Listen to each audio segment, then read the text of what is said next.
AutoCAD is the world's most well-known computer-aided design or CAD application. Just over 40 years ago, Autodesk released AutoCAD, and it has come along in leaps and bounds since then, providing a highly usable interface for architects, designers, and engineers to develop their ideas in both 2D and 3D. Not only does AutoCAD allow you to visualize your designs, but it also allows you to communicate your design intent by plotting your designs to drawings, both in paper and electronic formats. At first glance, AutoCAD looks like a complex undertaking, which can be daunting for the first-time user who wants to get their designs into the AutoCAD DWG file format. This course will get you using the AutoCAD tools and familiarise yourself with the processes needed to use AutoCAD effectively. As you work through the course, you'll get used to the methodologies in AutoCAD and build up your muscle memory so that these skills become second nature. You will also learn some neat tips and tricks from me on how to use AutoCAD smarter, not harder. With over 30 years of experience of using AutoCAD, I know a few shortcuts. So join me, Sean Bryant, and let's get into the essentials of AutoCAD.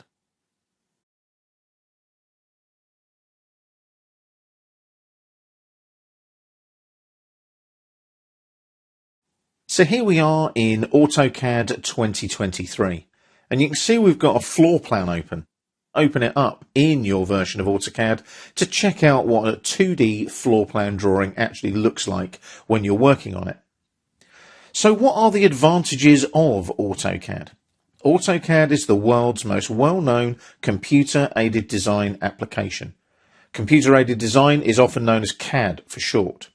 And with its file format DWG being supported by many other third-party applications all over the world, AutoCAD is one of the world leaders when it comes to CAD. The full version of AutoCAD supports both 2D and 3D design, allowing for the creation of 2D drawings and plans and 3D models. AutoCAD supports many output formats, so your designs and models can be exported and imported into other applications in the design workflow. Your 3D designs can even be 3D printed if required. AutoCAD also supports many other file formats, allowing third-party designs and models to be imported into AutoCAD, which can then be converted to the DWG file format in your AutoCAD workflow and processes as well. AutoCAD is subscription-based too, so you can set up a subscription to suit your usage and financial requirements, which can then be easily managed via your Autodesk account. The AutoCAD DWG format is highly established in the design world, allowing for easy collaboration with your CAD team and other stakeholders and collaborators on projects you're working on. AutoCAD is also available in a browser-based version and a mobile version. This gives your designs full mobility in the DWG file format. Imagine being able to jump quickly into a browser to show a client a new design, or work with your tablet on a construction site instead of using paper drawings. AutoCAD comes in many shapes and forms known as toolsets, ranging from architectural to electrical and mechanical and more.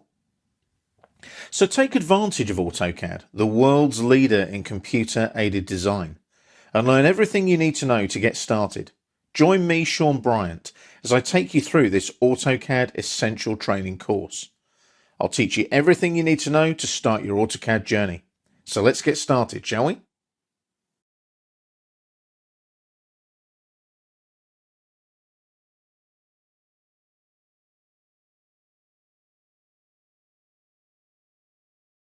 So here's what you should know before you take this particular course. Ideally, you should have already taken the Learning AutoCAD course in the library. The Learning AutoCAD course gives you a quick heads up on all the methodologies and terminologies within AutoCAD. This is the Essentials course, which allows you to dive deeper into AutoCAD and deeper into how to work with AutoCAD effectively and more quickly in a working environment. This course will also provide you with all the necessary skills to use AutoCAD. So once you walk away from this AutoCAD Essential Training course, you will have all the necessary skills to use AutoCAD in a live working environment. You can then move on to other courses that cover AutoCAD toolsets, such as AutoCAD Electrical, for example. Bear in mind as well, you should know how to work with Windows-based applications. This particular course covers AutoCAD on the Windows operating system. So you should know your operating system. In this case, it's going to be Microsoft's Windows OS.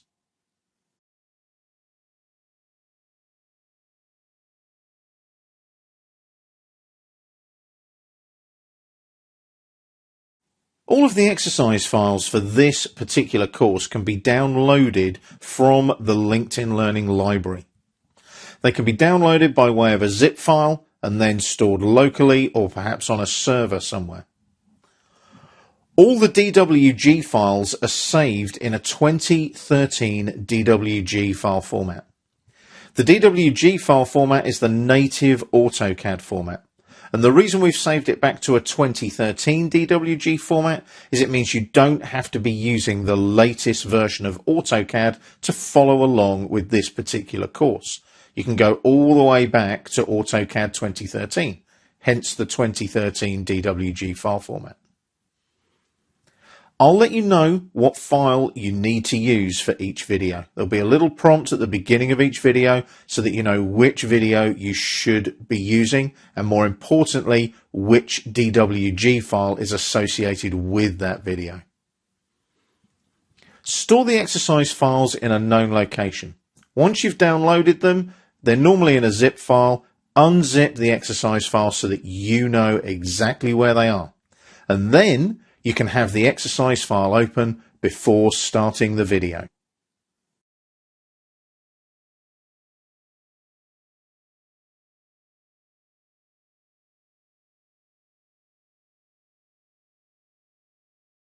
Welcome to the AutoCAD 2023 user interface. For this particular course, we'll be using the latest version of AutoCAD, which is AutoCAD 2023. Autodesk tend to release their latest version of the AutoCAD software towards the end of March each year. There's no definitive date because the AutoCAD development guys obviously have things to bring into the software each year to enhance the software and make it that little bit better. So what you're looking at the moment is the AutoCAD 2023 user interface. Now, if you're using an older version of AutoCAD, that interface may look subtly different. It might have different colors. The icons might look slightly different as well. But what's happened with AutoCAD 2023 is the interface has been refined over the years to be enhanced for you, the AutoCAD user. So as we go through this course, in the interface, we're going to be looking at lots of different things. So for example, up here, top left, we've got things like the quick access toolbar. We've got the ribbon here running along the top of the screen as well with all the different ribbon panels. And you can see we've got all different ribbon tabs as well. You'll also notice that the icons are really nice and clean now. Autodesk tidied them up a few versions back to make sure that they work beautifully on 4K and HD monitors. They've got a really nice look and feel to them now. Over here you have the info bar, you'll notice, top right. And as you come down here, you've got the drawing tabs. You can see the introduction tab there. And you can also see the drawing area where there is a 2D floor plan right now. We'll also touch on things such as the view cube and the navigation bar. Down here, we've also got the command line. The command line is the older legacy method of inputting commands in AutoCAD, but it's still very, very useful. And down at the bottom of the user interface, we've got our tabs here. We've got the model tab. We've also got things such as layout tabs as well, which we'll cover during this course. And last but not least, right down here, bottom right, we've got what is known as the status bar with all of our drafting setting icons. Again, we'll be talking about that as we go through the course.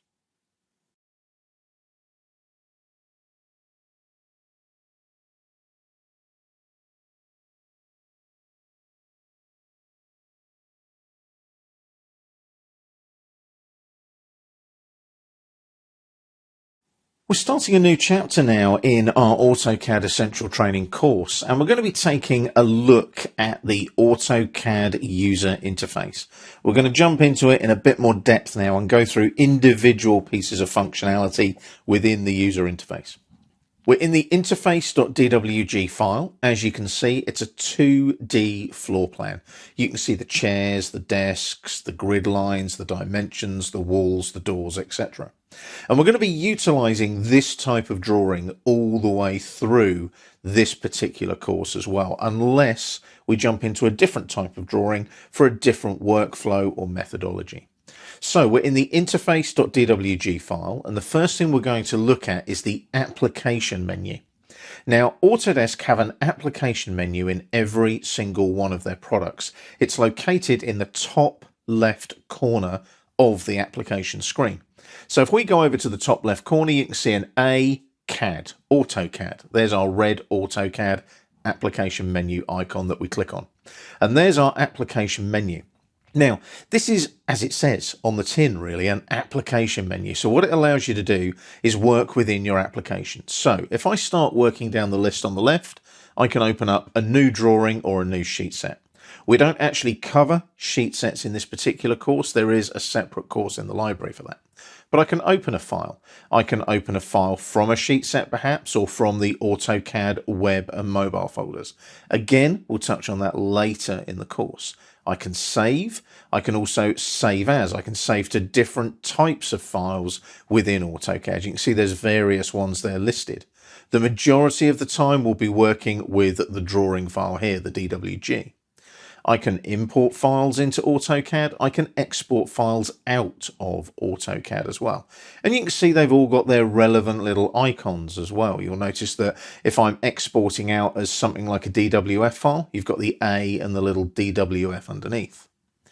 I can publish as well. You'll notice I can send to 3D print services there. I mentioned that in the introduction. So if I've got a 3D model in AutoCAD, I can send solid objects and watertight meshes to a 3D print service, and they'll send me an object back. I can design an object in AutoCAD and actually get a real life object back. I can also print my drawing, so I might want to print my 2D floor plan that you can see on the screen. I can also batch plot and plot multiple drawings if I want to too. There's also various drawing utilities available to you within AutoCAD as well. Tools such as units and auditing your drawings, checking the status of your files, and recovering damaged files as well. I can also close the current drawing if I want to, or close all currently open drawings if I've got more than one drawing open in my AutoCAD drafting session. So there's lots of different tools there already. You'll notice as well, though, I've got an ordered list here, and at the moment it's looking at my recent documents. If I go over and just go to Open Documents, you can see that we've only got the interface.dwg file open. If I click back on the recent documents, though, I've got various documents available that I've worked on. So I can look at those by ordered list or access date, or I can go to by size, and I can also use by type as well. I'm just going to go back there to my ordered list because I like my ordered list. I can also look at them in different formats. I can look at them as small images or perhaps even large images, which gives me an indication of what the drawing looks like by way of a thumbnail. I'll go back to my small icons. I prefer that list like that. Now you'll notice there's my interface drawing. If I hover there on that pin, I can click there and I can actually click on that pin and pin that open on the list, because this only shows me my most recently used documents. That will now stay at the top of the list and won't go away until I unpin it like so. So it's really quite useful. And the other thing I can do from the application menu is click on options, and that will open up the options dialog box here as well in AutoCAD. Now there's lots of different things going on in the options dialog box. We do cover it later a little bit, but it's all your settings that you use within AutoCAD. I'm not going to make any changes, so I'll just click on cancel there, and we're now back in AutoCAD, ready to start drafting if we need to.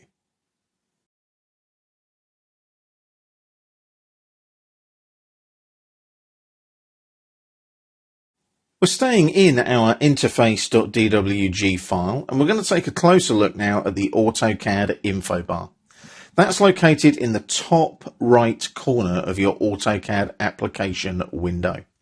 So you'll notice up here we've got things like the AutoCAD help with the question mark.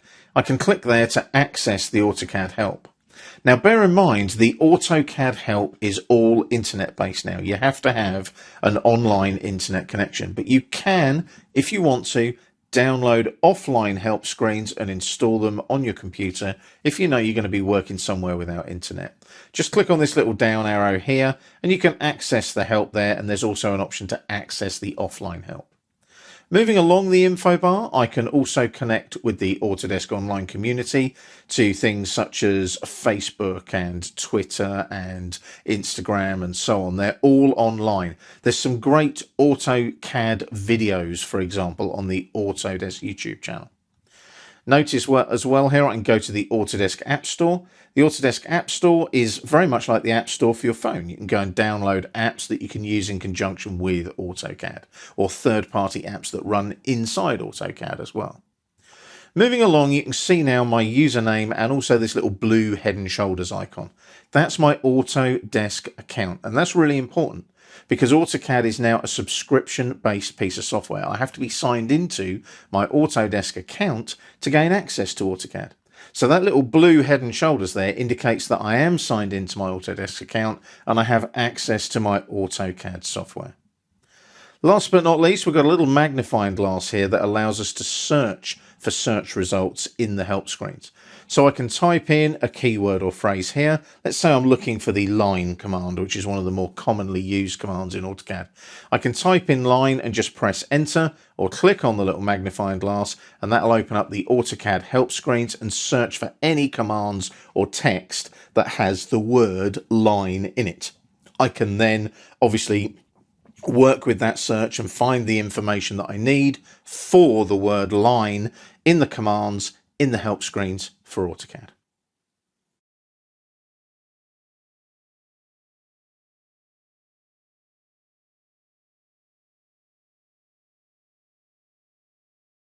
We're staying in our interface.dwg file, and we're going to take a look at the quick access toolbar in AutoCAD, sometimes known as the QAT. It's located to the left of the application menu. So it's up here, top left in your AutoCAD application window. There's your application menu icon, and here's the quick access toolbar here, these icons. So you've got things like new, which creates a blank drawing file, obviously. We've got open, we've got save, we've got save as. We've also got open from web and mobile, which we'll cover later. And we've also got save to web and mobile. Again, we'll cover that later.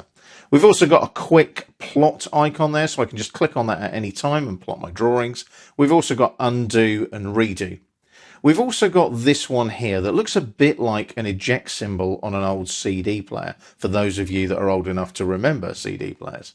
So if I click there on the little eject type symbol, that will allow me to customize the quick access toolbar. So I can add a function to the quick access toolbar that I want to access quickly and easily all the time. Something I might need there is my layer drop-down menu for all of my layers in my AutoCAD drawing. So I click there, and you can see now I've got my layer drop-down on the quick access toolbar should I need it. If I want to switch it off again, I just click on the little eject looking symbol there and click on layer to untick it, and it disappears again. It's a really useful little feature being able to customize the quick access toolbar, because I can literally add any AutoCAD command to it if I want to.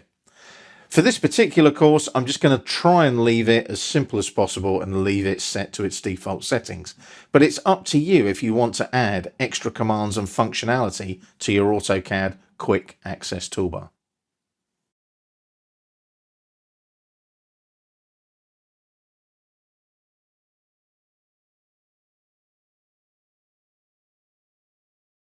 Once again, we're staying in our interface.dwg file. We're going to take a closer look now at the ribbon and the panels available to you in AutoCAD. Now these run all the way along the top of your AutoCAD application window. So here's the ribbon in its default setup, and you can see there's all the tabs. We've got Home, Insert, Annotate, and so on. And as I click on each one, you can see all different ribbon panels with lots of different icons in each one. You'll notice I can even go to the App Store if I want to. Most of the time you will be working in the Home, Insert and Annotate tabs of the ribbon. I'm going to go back to the Home tab in this particular case, and you can see that we've got things like the Draw panel where we draw things and the Modify panel where we modify things. Now you'll notice a lot of the icons and the title bars of the panels on the ribbon have these little triangles. That's known as a flyout menu. So if I click there on that little triangle for the draw panel, you'll see that there's more commands available in the ribbon. I click on the little pin like so, it pins open the little flyout menu. It's often known as a drop-down menu as well. So if I unpin that now, you'll see that that goes back into the ribbon. It's also the same with the commands on the panels in the ribbon as well. So for example, the circle command, if I click on the triangle, there's all the different circle commands, there's all the different arc commands, and so on and so forth. So you can do that all the way across the ribbon. Now, one thing that you might do purely by accident is click on this little white button here with the up triangle. If you click on that, it changes the appearance of your AutoCAD ribbon. So you'll see that the appearance changes each time I click on it. And if I keep clicking, come back again to the default setting of the ribbon like so. So you'll notice that obviously you can alter the look and the feel of the ribbon if you want to. For the purposes of this course though, we will be using the default ribbon as you can see it on the screen at the moment. Now, one more thing regarding our ribbon panels that's really clever in AutoCAD. AutoCAD over the years has been designed, developed and worked on by Autodesk, and it works a lot of the time now in a dual screen environment. A lot of us have two screens connected to our computer. So wouldn't it be nice if I could move some of my more commonly used ribbon panels to a different screen, and then I use the other screen purely for all of my AutoCAD drawing area, for example. So if I click on the title bar of the draw panel, click and drag, I can bring out what is called a sticky panel, like so. That means that I've got all my draw tools available to me, even if I'm in something like the Annotate tab. So I might be annotating quickly and working on some dimensions. Oh, I need to draw a line quickly. So I don't have to go all the way back to the Home tab anymore. And you'll notice the draw panel is in the drawing area. It's not up here on the ribbon anymore. So that particular draw panel is there and I can use it at any time because it's in my drawing area. I can even move it across onto another AutoCAD screen that I might be using in a dual screen setup. I could also potentially drag and drop the modify panel down there as well. I've then got all my modify tools. Now bear in mind, things like the draw panel and the modify panel you use every day on a daily basis. So it might be really useful to have them sit in there like sticky panels like that. Now the good thing is you can return them to the ribbon really quickly. All you've got to do is hover over each panel and you can see these little bars appear and there's what looks like a little T shape in the top right corner. If I hover over that, you can see it says return panels to ribbon. If I click there, the draw panel disappears. Do the same with the modify panel. I click there, modify panel disappears. But they don't go into the actual ribbon tab that you might be working in. I might have been in the Annotate tab. It doesn't put the draw and modify panels back into the Annotate tab. It knows to put them back at the beginning of the Home tab there on the ribbon. There's the draw and there's the modify back in our AutoCAD ribbon. So those sticky panels can be really quite useful if you need them.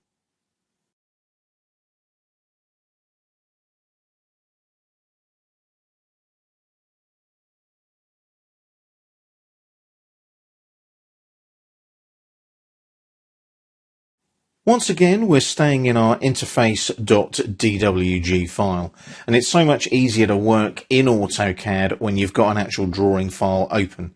If you don't have one open, you can't get access to things like the ribbon, for example, which we covered in the previous video.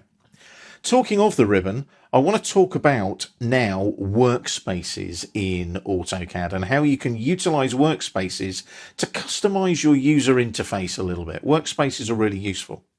Now you'll remember we talked about the quick access toolbar, didn't we? I'm going to go back up to the quick access toolbar and hit the little eject symbol. And that will allow me to obviously customize my quick access toolbar. You'll notice on the list there's one called Workspace. If I click on that, that'll now show me the workspaces available to me in my AutoCAD installation. So if I click on that little down arrow there, like so, you can see I've got drafting and annotation, 3D basics, 3D modeling. They're the three default workspaces that come with your full AutoCAD installation. 3D Basics and 3D Modeling are not available in AutoCAD LT, by the way, if that's what you're using for this particular course. So if I went into something like 3D Modeling now, you'll notice that the ribbon changes and it brings up all of the 3D modeling tools so that I can work in a 3D model. Now we're not working in a 3D model, we've got a 2D floor plan to work on. So what I can do is click on the little drop down menu again and select drafting and annotation, and it takes me back again to my drafting and annotation, my 2D ribbon in my 2D drafting and annotation workspace. Now you'll notice that I can basically include workspaces up on the quick access toolbar if I want to. I'm going to customize the quick access toolbar again, and I'm going to click on workspace and turn it off again so it disappears. So where else can I gain access to my workspaces?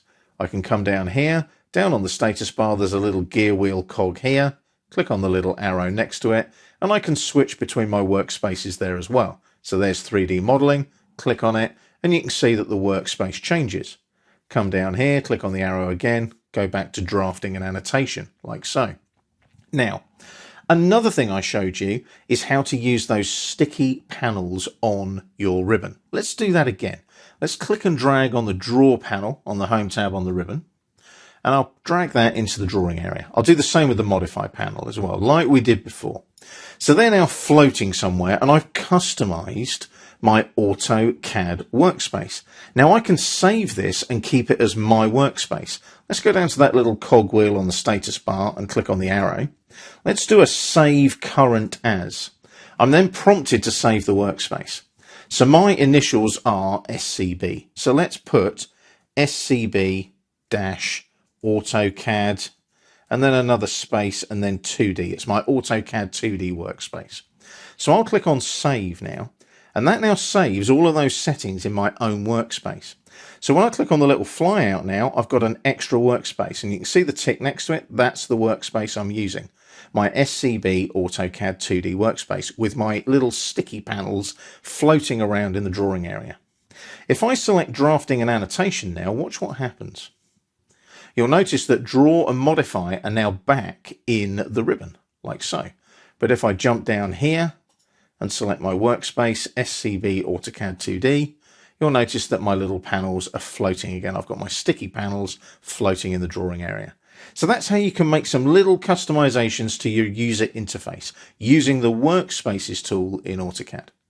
What I'll do now is I'll jump back to the drafting and annotation workspace because we'll be using that for the majority of the course. But if you want to customize your workspace at any time, you now know how to do it.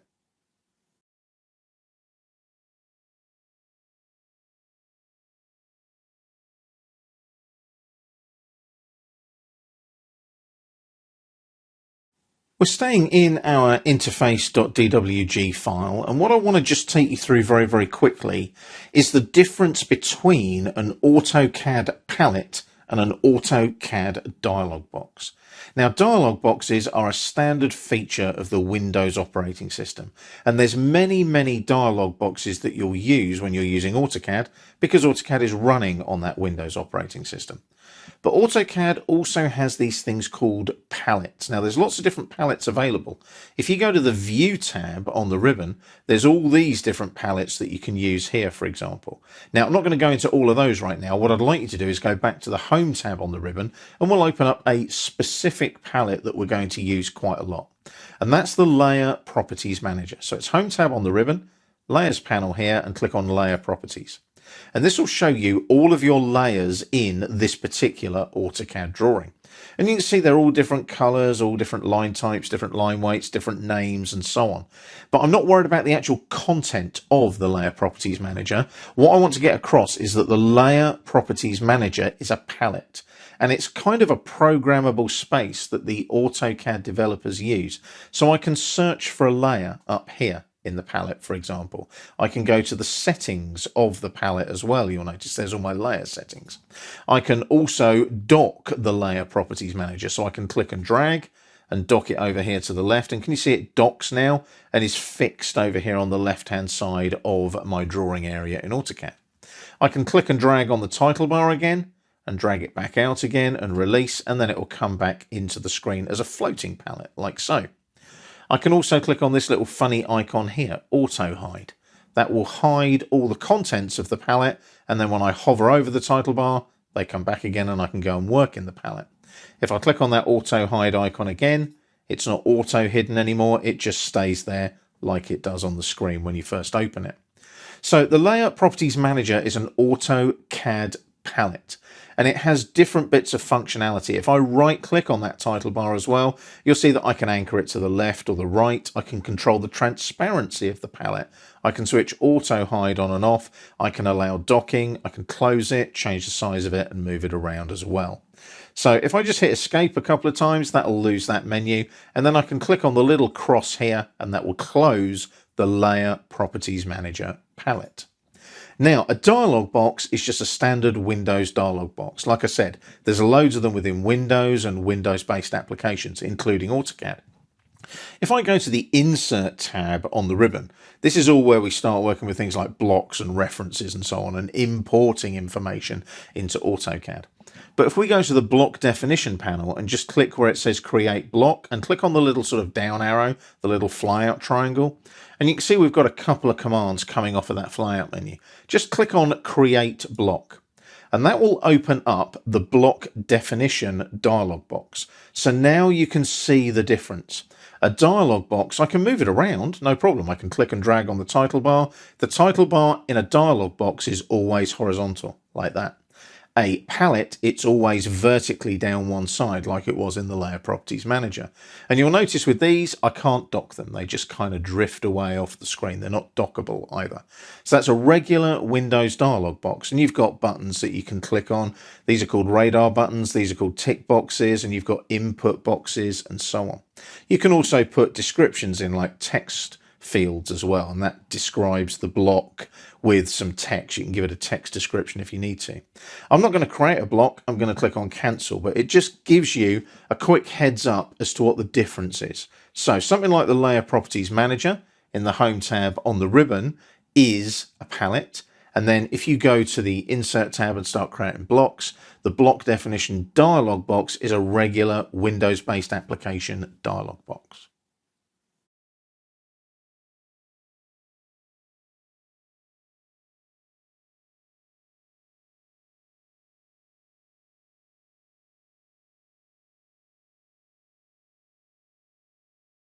We're staying in our interface.dwg file and we're going to take a look now at the command line in AutoCAD.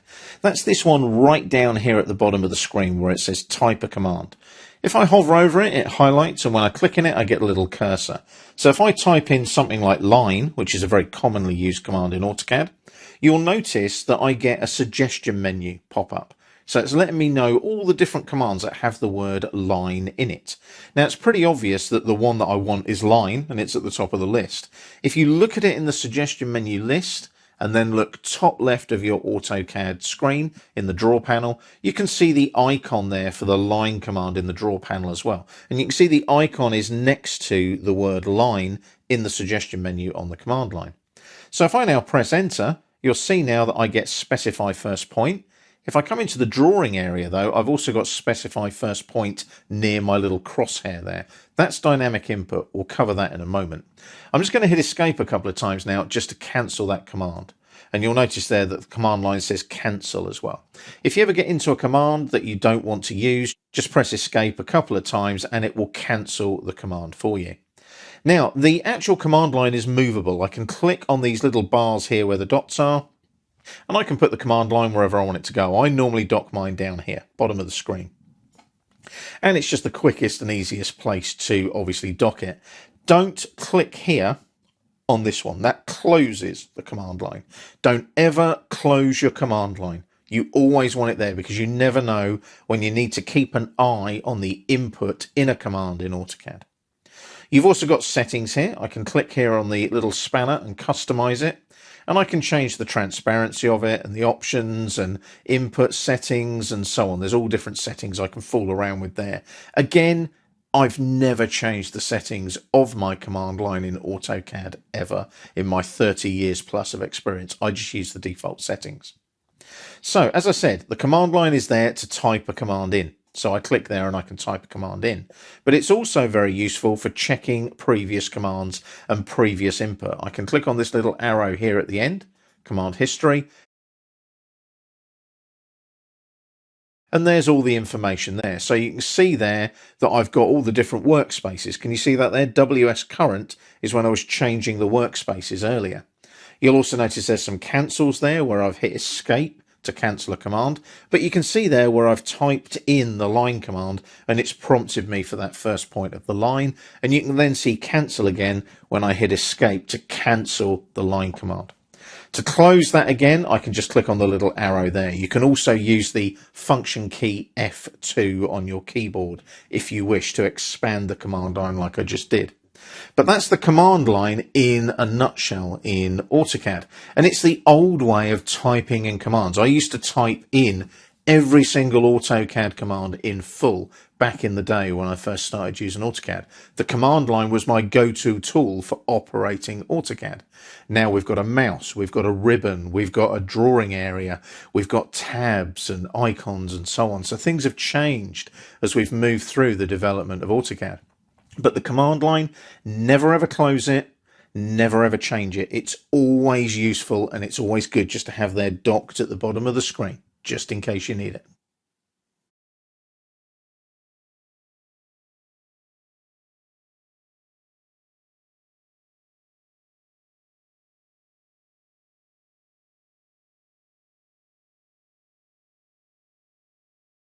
We're staying in our interface.dwg file, and what I want to show you now is a really cool piece of functionality in AutoCAD. It's known as dynamic input, and what it allows you to do is actually look at your crosshair, which you can see there moving around in the drawing area as I move the mouse, and the functionality of it is that you actually have the information on the crosshair as you work. Now, I've mentioned the command line in the previous video. What will happen is you can work with the dynamic input and the command line in tandem, developing your drawings in AutoCAD.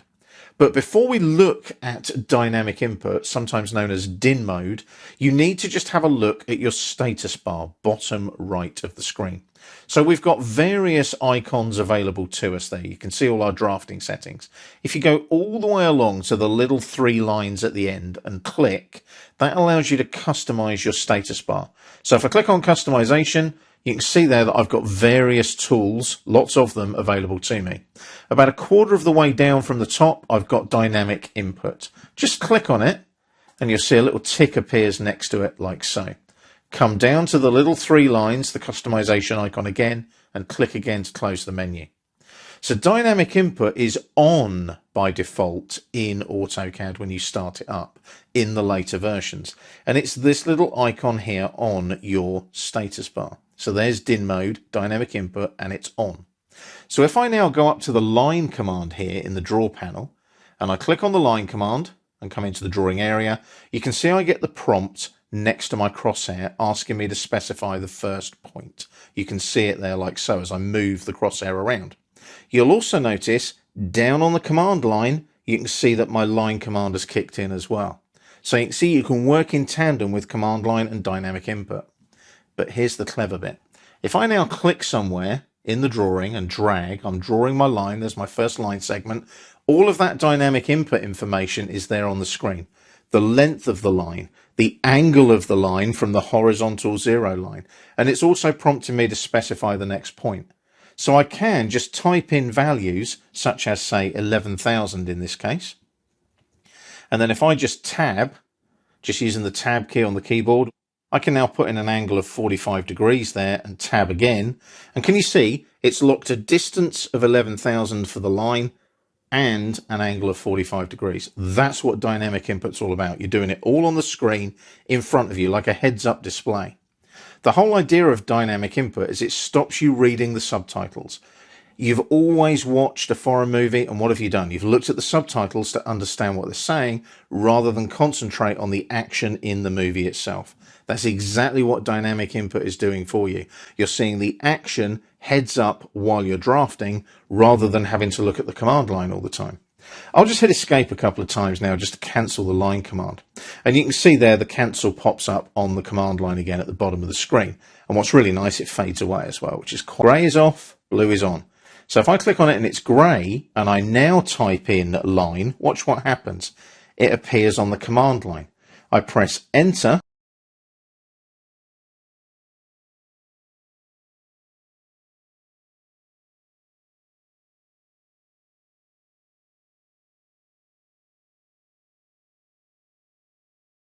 And now I'm working from command line only, and as I move my crosshair around, I haven't got my distance or my angle anymore. So dynamic input is incredibly useful.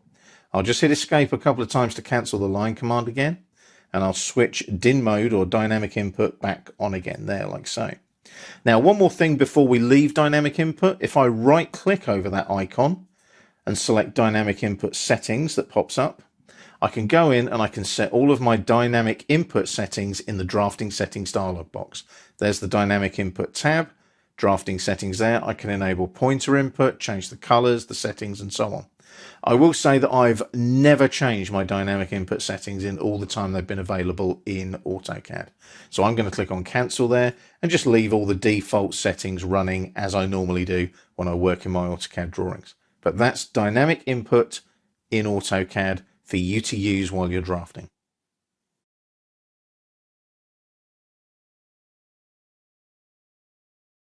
Once again, we're staying in our interface.dwg file, and what we're going to look at now is what we touched on a little bit in the previous video.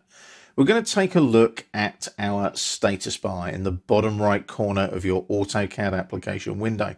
So you can see there down here we've got various icons sort of lit up in blue. That indicates that that particular drafting setting is on. So for example, if I look here, you can see that my snap to drawing grid is on. We don't really need that. We're not using a drawing grid at this point. So what I'll do is I'll just switch that off and it goes grey.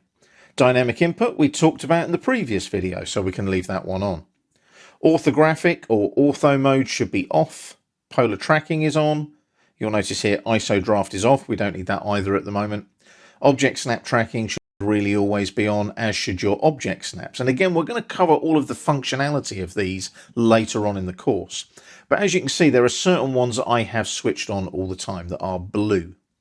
Now, like I said, we've got our workspaces here as well. Remember our workspaces that we talked about earlier? They're there as well. But as we move along, we've got a few others. Annotation monitor is off. You don't need to worry about that at all in this particular course. Isolate objects, we don't need to worry about that right now either. We're going to cover that later on in the course. You'll also notice that this is a trusted DWG file, hence the little green tick there. Last but not least, we have a thing called clean screen. It's a variable in AutoCAD. At the moment, it's off. But what it does is it gets rid of all your ribbon, your command line, your status bar, and leaves you just with a drawing area. My suggestion is don't click on it, not for this course anyway. Do it after you've done the course, and as you can see, it is a clean screen variable. If you click on it by mistake, all you've got to do is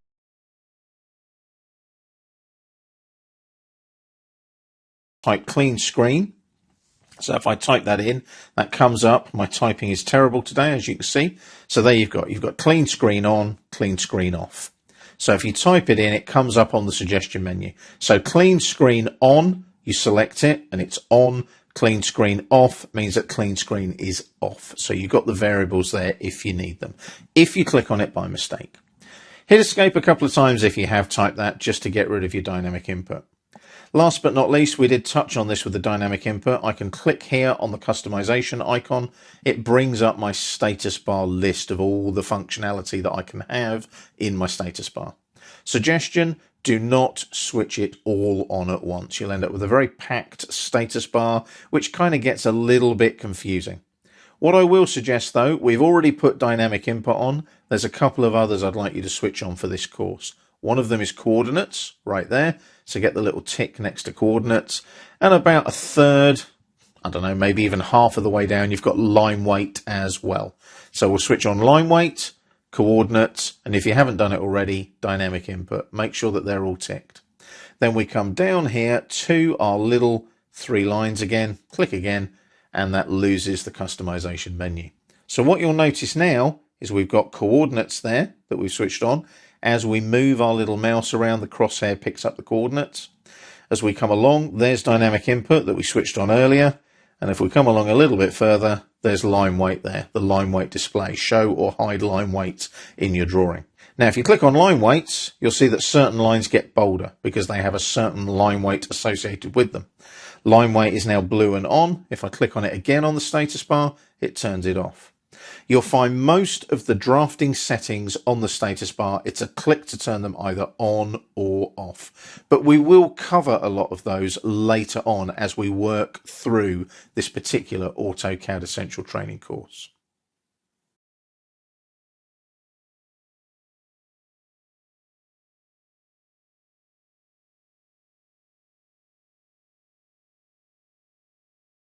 Once again, we're staying in our interface.dwg file. And what I want to talk you through now is utilizing your Autodesk account with your AutoCAD interface. Now, it's really important because in later versions of AutoCAD, it's a subscription-based product, so you have to sign into your Autodesk account to actually get access to your AutoCAD license. I explained this earlier. Over here on the info bar, you can see the little blue head and shoulders like so. And that tells me that I'm signed into my Autodesk account. If I click on the little flyout here, I can gain access to my account details, explore purchase options, manage my AutoCAD license, check my privacy settings. I can also sign out and quit AutoCAD if I want to. But ideally, you want to stay signed into your AutoCAD via your Autodesk account. I'm just going to hit escape a couple of times and show you why.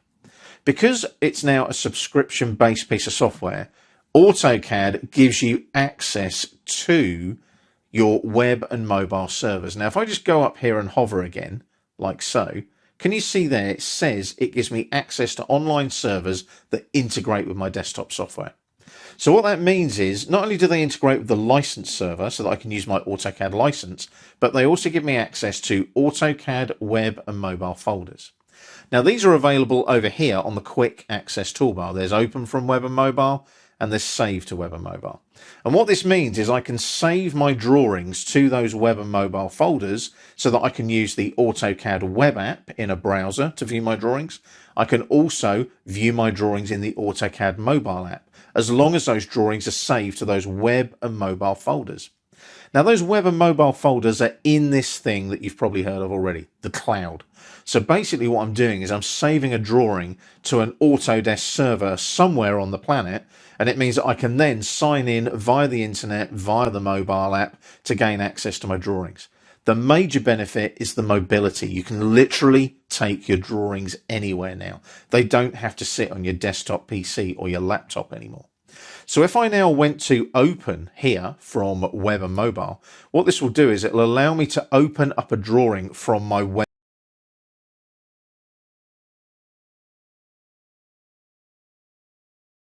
and mobile folders, my little piece of cloud storage space that relates back to my Autodesk account. So you can see I've got various subfolders there, and as I scroll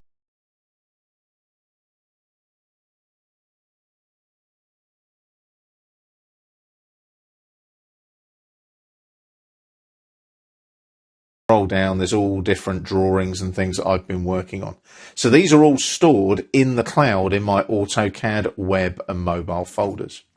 Now, we will go into this in a bit more detail later on in the course, so don't worry about it right now. But what I want you to make sure of is obviously you're signed in with your Autodesk account here and you're using your subscription license of AutoCAD.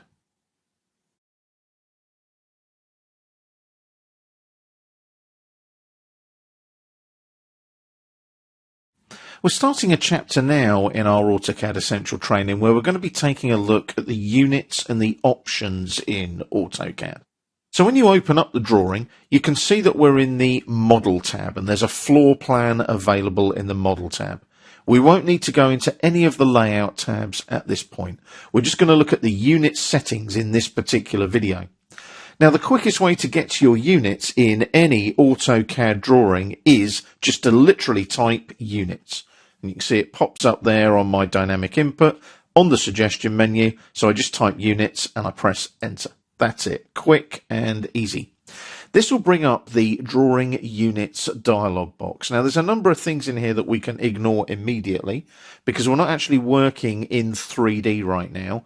So the lighting here at the bottom, you can completely ignore. That's all to do with lighting and lighting units when you're lighting up a rendered scene in a 3D AutoCAD model. However, we do need to look at the units for length and angle at the top of the dialog box. So we've got length and angle, and we've also got an insertion scale, which I'll talk about in a moment.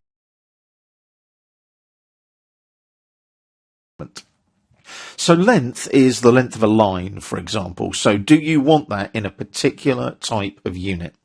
Now, in this particular drawing, it's in metric millimeters. Now, we will jump around with units and things in this particular course, but because I'm English, I work in metric millimeters most of the time. So in Great Britain, in the UK, we use metric millimeters for a lot of our projects. In the USA, for example, it's feet and inches. So those units do vary, and that's where the drawing units come in. So in this drawing, you can see the grid lines and the dimensions there in the floor plan. They're all using a decimal metric millimeters setting. Now, AutoCAD doesn't promise you an exact unit setting, like, oh, I'm using metric millimeters. It doesn't do that. It displays the units in a real-world environment for you in the Model tab. So I could potentially have the same drawing using metric meters, for example. So that 9601 dimension that you can see top left there, that would be a very different measurement. That would be 9.6 meters. But I can set the settings for this and how they display in the drawing units dialog box. So what I've got is some different types of unit of measure. So if I went to architectural, like so, can you see it's feet and inches? If I went to decimal, it could be decimal feet and inches. It could be decimal millimeters. It could be decimal meters. In my case, as you can see, I've drawn that using those units. So there are 9,601 units on that top left dimension. The precision that I'm working to can vary up to 8 decimal places, and that's the same with whatever unit type I'm using. So I've got 2 decimal places there. If I went to something like architectural again, or perhaps engineering, can you see it shows me there the different precisions I can work to again, depending on what type of unit setting I'm using. I'll go back to decimal there and set that back to 2 decimal places. AutoCAD actually works to 20 decimal places in the background using the processor of your computer. So it's a pretty accurate product. So that's our length units there. And as I said, you can use 5 different types. Scientific's quite interesting. That's 1 times 10 to the power of 01. That E represents an exponential function. So we've all heard of things like, 1 times 10 to the power of 2 is 100 and so on. That's what that's using there. But for our purposes, decimal is absolutely fine for this drawing with 2 decimal places. Now, again, angles, we've got some different settings there. I could use degrees, minutes and seconds, and there's the precision there. So we've got degrees, minutes and seconds, where a degree is 60 minutes and a minute is 60 seconds. If you've done any orienteering or map reading, you'll know that degrees, minutes and seconds are often used on map reading, for example. If I go back to something like gradients, for example, that's all based around pi 3.14, as is radians. And surveyor's units tend to bring in things like points of the compass. So a surveyor would use north, east, south and west as points of reference. So again, you've got different types of precision there. Again though, for simplicity, for the majority of this course, we will be using good old decimal degrees. Now, a little rule of thumb is you always double the precision of your degrees as compared to the precision of your length. Now, there's a reason for that. As an angle gets bigger, like a slice of pie coming out from the sort of main apex vertex of the angle, it's going to get wider, isn't it? And if you haven't got the precision of that angle right, it can make a massive difference as that angle goes out over a length.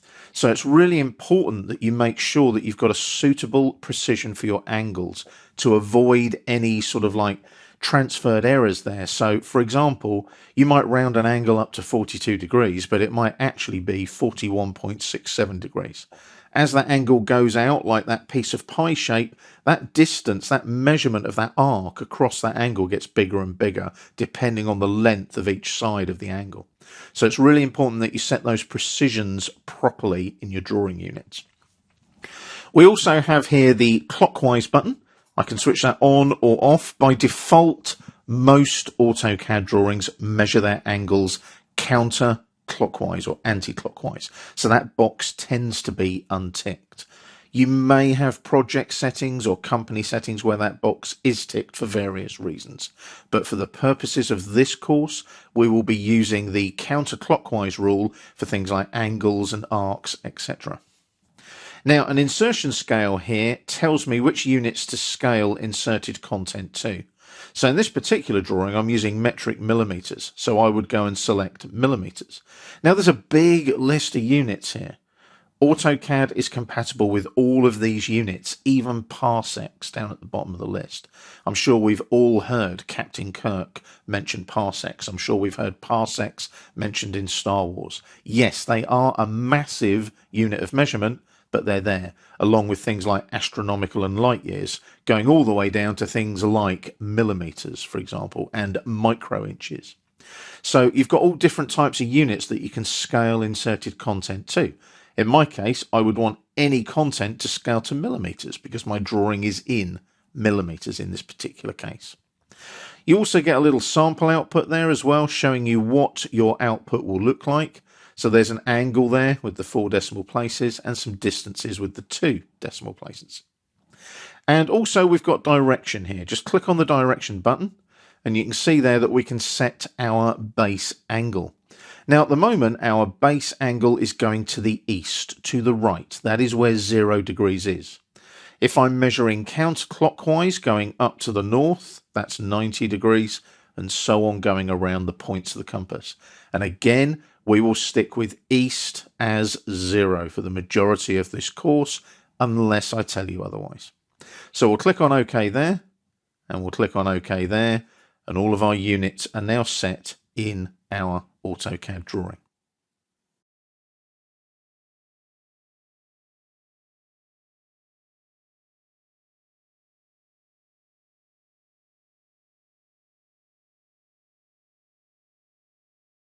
We're staying in our units and options.dwg file. So you can see we're using the same floor plan drawing that we used in the last video. Now, we talked about units in the last video. We're going to talk about options now. Now, the quickest way to get to your AutoCAD options is really easy.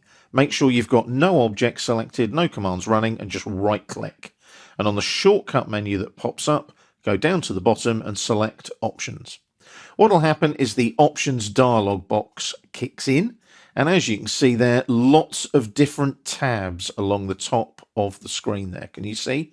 As we go along, all those different tabs going along there like so. Now, the thing is with this is a lot of these you will never ever change. And while I remember as well, I'm using full AutoCAD rather than AutoCAD LT. So some of these tabs will not be there if you're using AutoCAD LT. I'm not going to go into too much depth here because a lot of the things you won't change. I just want to point out a couple of things that you should have up and running in your options in AutoCAD. And again, it's up to you with this as well. You can decide on what you want to change and not change. It's your AutoCAD at the end of the day. But one of the ones that I will suggest that you change here in the Files tab is your automatic save file location. So you'll notice mine is pointing to a good old temp folder on my C drive. That's because I use this particular computer purely for my LinkedIn Learning recording work. So there's no actual like live client drawings or anything on this machine. So I'm not too worried about losing a drawing. I can go and get it again. I've got it all stored in the cloud, all my training exercises, everything else. However, your automatic save file location should really point to a location remote from your hard drive on your computer. It should point to a network drive, possibly a cloud drive, so that when you do an autosave, the automatically saved file is somewhere else other than the C drive, a physical hard drive on your computer. That's purely because your computer might die on you, it might crash, it might go wrong, you might get a power outage, something like that. And then you know that an automatically saved file is saved elsewhere. You can jump on AutoCAD on another computer and continue working. Always a good thing, always a good backup to have. Moving along to the Display tab now. What we've got here is various display settings. I rarely change any of these from the default. You do have a color theme. You have a dark or a light color theme. I prefer dark, which is what we're running. And if you want to change any of the colors on your AutoCAD screen, they're all in there on the colors button. Again, I rarely change those unless I'm working in a context where I might need to. So I might make my background here in the drawing area white if I was creating a physical hard copy training manual or a PDF to show instructions for how to run something in AutoCAD. The rest of the time, I leave it all set at the default settings. Notice you can restore everything if you need to. You can restore all your colors here in the colors drawing window box here, like so. I'm just going to click on cancel. Now, going back to opening and saving, we talked about our automatic save file location a moment ago. So you'll notice here, I save back to 2013 DWG files automatically when I click on save. Now, the reason for that is to make sure that people with older versions of AutoCAD can take this AutoCAD Essential Training course. But it's this bit here I want you to be aware of, the file safety precautions. So when you do that automatic save that you've set the location for already, this is all the settings that make sure that that file goes to where it should. So we've got automatic save on with 10 minutes between the saves. We've got create backup copy with each save ticked as well. So when it does an automatic save, it saves what is known as an AC dollar file. You can see that file extension in the box there, like so. And we've also got 10 minutes between each one. I'll just untick that because I don't want CRC validation kicking in. That's a cyclic redundancy check. So what that checks is a hardware issue, perhaps on your hard drive. Now, it also creates a BAK file, a backup copy, which is that tick box there, create backup copy with each save. That's really useful. So every time you do an autosave, you get a .BAK and a .AC dollar. The backup copy is the one that basically creates a backup file when you save. The AC dollar is an incremental save to that location for your automatic file save as well. So useful, really, really useful that you've got those two set up. Last but not least, one more thing that I want you to check is in your selection tab, really important. When it comes to selecting objects before a command, you want noun verb selection on. It should be ticked. And normally it is by default anyway. It's normally ticked anyway. And also we're going to be talking about how we use the lasso command here as well. Press and drag for lasso as well. Or lasso, sometimes people call it as well. That's a default on tick box as well. So just be aware of that. And last but not least, when we start working with grips, you can see there show grips is ticked, but do not show grips within blocks. All of these can be shown, but if you start showing grips within complicated blocks, you're going to have little blue grips everywhere and you won't be able to see the wood for the trees. So make sure that show grips within blocks is unticked and all the other settings can remain the same in this particular tab in the options. Once you've got all that set up, it's just a case of clicking on OK. You don't need to click on apply because when you click on OK, it does an apply and OK. You might do an apply like that and then go to perhaps a different tab, for example. But then you can click on OK like that and that closes the options dialog box. It's that quick and easy. Now, the options dialog box, you shouldn't really need to be going in and out of it all the time. Set those settings that I've mentioned and anything else you can do on an as needed basis.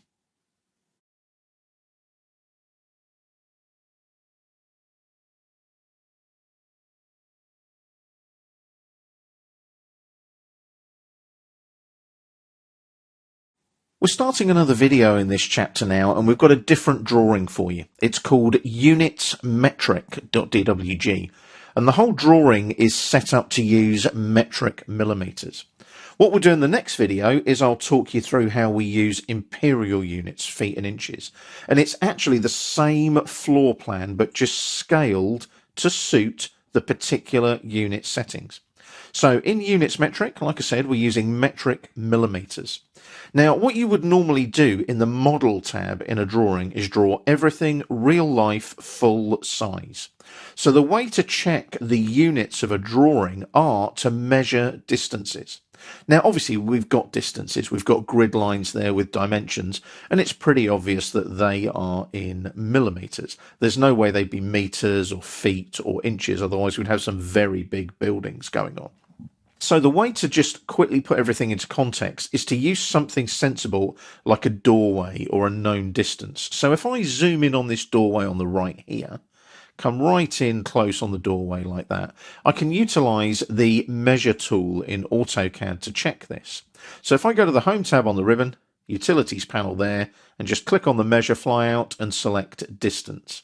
Now I'm going to utilize my object snaps, and again we're going to cover all of this as we go through the course, things like object snaps and measuring distances. But if I measure from that endpoint there, left click, to that endpoint there, left click, you can see that that doorway is 1155.70.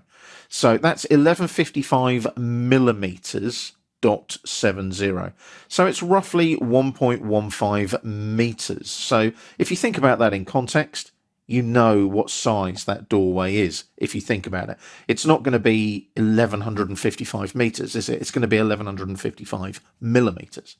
I'll just hit escape there to come out of the measure tool, and I'll just double click on the wheel to zoom extents again, like so. So we can clarify what units the drawing is using because we've measured a real life distance in the model tab where everything should be drawn full size. So if I now type units like we did previously and press enter, you can see that all of our settings for our units there are set up accordingly. There's only one that isn't, and that's this one, inserted content. So we'll change that to millimeters because we know it's a millimeters drawing. Everything else is set to what we discussed in the previous units video, where we've got a decimal length to 2 decimal places, decimal degrees to 4 decimal places. Clockwise is unticked.